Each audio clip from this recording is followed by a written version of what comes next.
2023 में प्रधानमंत्री नरेंद्र मोदी जी 6080 करोड़ का रोड प्रोजेक्ट आकर उद्घाटन करते हैं। उसमें से एक भी प्रोजेक्ट आज तक कंप्लीट नहीं हुआ है। 2023 की बात कर रही हूँ। 2024 में फिर से 6000 करोड़ का टेंडर आता है और उन लोगों को दे दिया जाता है, कॉन्ट्रैक्टर्स को दे दिया जाता है जो ब्लैक लिस्टेड हैं। तो आप ये समझिए कि पूरा जो कॉर्पोरेटर और बीएमसी का और ये कॉन्ट्रैक्टर्स का नेक्सस है वो इनके अंतर्गत फल फूल रहा है। दूसरा सर मैं बताना चाहती हूँ किस तरीके से बीएमसी का बताया मैंने। एक एमएसआरडीसी है, कोस्टल रोड की कोई बात कर रहा था सर। 2017 से नॉर्थ बाउंड कोस्टल रोड बन रहा है, आज तक वो कंप्लीट नहीं हुआ है। 6700 करोड़ का कॉस्ट एस्केलेशन हुआ है, पर अब तक 2 कॉन्ट्रैक्टर बदल चुके हैं, कोई उस पर काम नहीं हुआ है। सर हाईवे की हम वहीं से ही होंगे, आजकल तो सब कुछ गुजरात ही जा रहा है। सर एक second.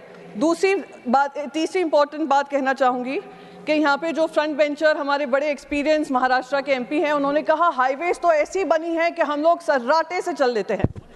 Sir Mumbai Goa highway national highway है, मुंबई नासिक हाईवे और मुंबई अहमदाबाद हाईवे की पिक्चर मैं आपको दिखा रही हूँ। ये है highways to health. Sir drone camera से पिक्चर ली है। प्लीज यू कैन मैं हटा देती हूँ। आप जो भी आरोप लगाए कहीं आप सब्सटेट कर दीजिएगा यहाँ पे, पर प्लीज हटा दिया सर। पर आपको मैं हटा दिया सर। मैग्नीफाइंग ग्लास से आप उसमें हाईवे ढूंढ लीजिए, उसकी मैं खुली चुनौती इनको देती हूँ। तो ये जो करप्शन हो रहा है महाराष्ट्र को लेकर, महाराष्ट्र के हित के खिलाफ, उसको मैं सामने लाना चाहती थी। सर वो धारावी रीडेवलपमेंट प्रोजेक्ट के अंतर्गत वो खुद उद्धव बाला साहेब ठाकरे जी जो पूर्व मुख्यमंत्री रह चुके हैं और हमारे पार्टी पक्ष प्रमुख हैं, उन्होंने उसका उजागर किया है कि कैसे धारावी रीडेवलपमेंट के अंतर्गत भ्रष्टाचार हो रहा है और लैंड जो है मुंबई की जो लैंड है वो ले ली जा रही है। सर महाराष्ट्र से आती हूँ इसलिए एक और चीज़ यहाँ पे कहनी पड़ेगी। बार बार 76,000 करोड़ का हवाला दिया जा रहा है। 4 लाख करोड़ की जो 17 इंडस्ट्रीज थी जो महाराष्ट्र में आने वाली थी, वो महाराष्ट्र से हटाकर गुजरात भेज दी गई। ये सबसे ज़्यादा जो महाराष्ट्र विरोधी काम हुआ है वो इनकी सरकार ने किया है। सर 17 कोऑपरेटिव बैंक्स हैं। ये कोऑपरेटिव बैंक्स इसलिए इंपॉर्टेंट हैं क्योंकि वो जो किसान हैं, जो बार बार कहा गया यावतमल में सबसे ज़्यादा किसानों की मौतें हुई हैं, वो लोन्स जो जाते हैं कोऑपरेटिव बैंक से लेते हैं। 2023 में ही 17 कोऑपरेटिव बैंक्स बंद पड़ गई। सर बस रैप अप ही कर रही हूँ। लास्ट एक चीज़, क्योंकि मुझे महाराष्ट्र पे ही टिके रहना है, क्योंकि महाराष्ट्र को लेकर बहुत अनर्गल बयानबाजी हुई है। सर लास्ट पॉइंट मेरा ये है कि उन्होंने ये भी कहा कि कैसे उन्होंने इंटर्नशिप प्रोग्राम शुरू किया है। महाराष्ट्र बजट में ये इंटर्नशिप प्रोग्राम आया है। सर 2014 में स्टेट का जो डेट था 2.8 लाख करोड़ था, इनके आने के बाद 2024 में 9.8 लाख करोड़ हो गया है। वो भी महाराष्ट्र के साथ विश्वासघात कर अपनी राजनीति के चलते ये अनाउंसमेंट्स किए जा रहे हैं। इसी के साथ मैं अपने 2 शब्द खत्म करूंगी। सर आपने मुझे बोलने का मौका दिया, फिर से आभार व्यक्त करूंगी और इस बजट का मैं पूरी तरीके से विरोध करूंगी क्योंकि ये महाराष्ट्र विरोधी बजट। Thank you sir. ये जो बिल आ रहा है, मिनिस्ट्री ऑफ फिनेंस और नीति आयोग ने 2019 में जब एयरपोर्ट का प्राइवेटाइजेशन हो रहा था, उन्होंने 2019 के बिडिंग प्रोसेस को कहा था कि उसमें बहुत कमियां हैं। कमियां इस आधार पे बोली थी क्योंकि 6 एयरपोर्ट जब प्राइवेटाइज हुए थे वो सब एक ही इंसान को गए थे, एक ही ग्रुप को गए थे, जिनके पास कोई प्रायर एक्सपीरियंस नहीं था।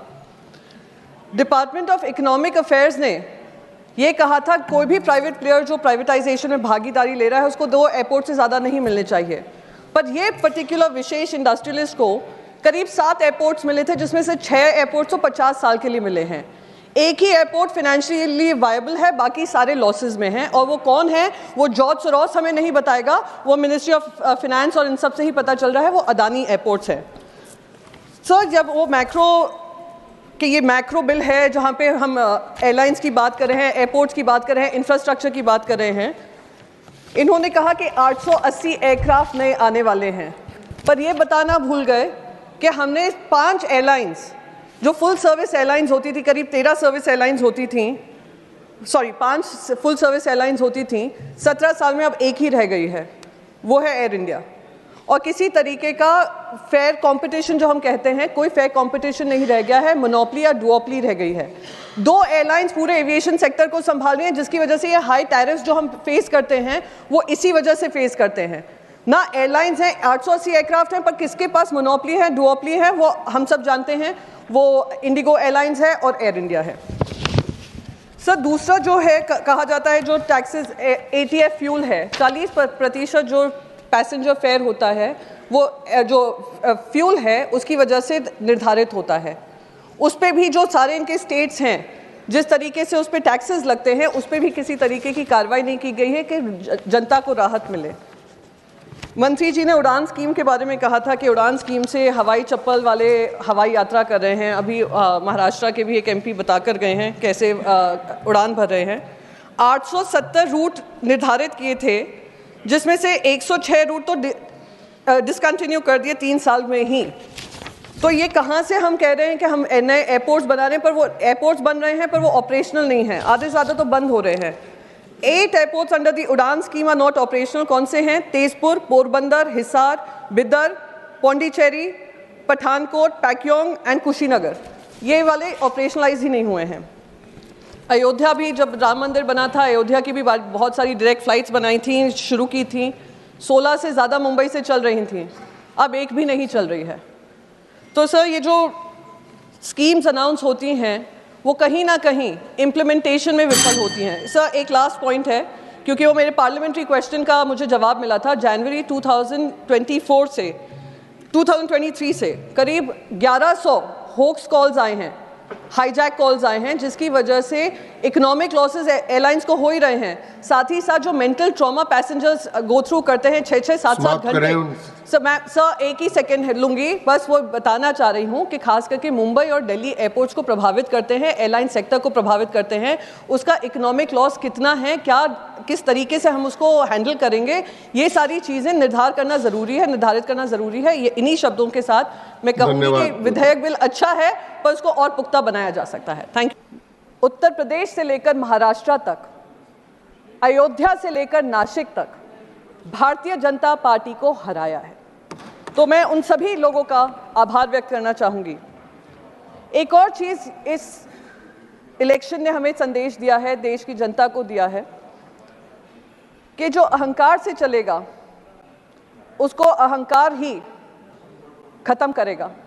और ये जनता का अहंकार था, जनता का मत था, जिन्होंने आज विपक्ष को भी मजबूती से अपनी बात रखने का मौका दिया है।